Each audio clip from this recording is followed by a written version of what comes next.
noem hulle daar en hulle bring dit as deel van die argument in dat die aanvalle, die plaasmoorde het hand uitgeruk, dat die BEE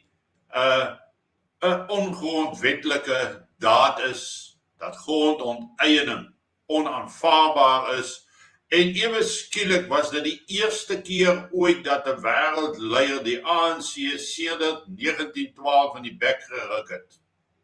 en gesê het, vee agter julle eie deur, kyk wat gaan in julle land aan. Julle kan nie hierdie beeld voorhou en julle kan nie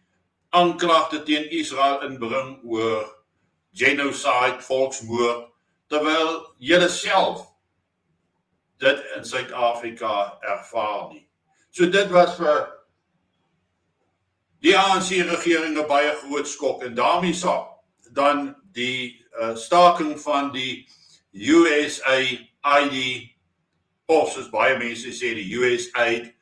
die staking daarvan, die staking van fondse vir beheer wat daarmee gepaard gaan. Dit was 'n groot skok toe die Wêreldbank aangekondig het dat Suid-Afrika moet sy BEE-beleid verander, meer toeganklik maak voordat hulle toegang gaan hê tot meer befondsing. En ons kan aanvaar dat dit geweldig sleg was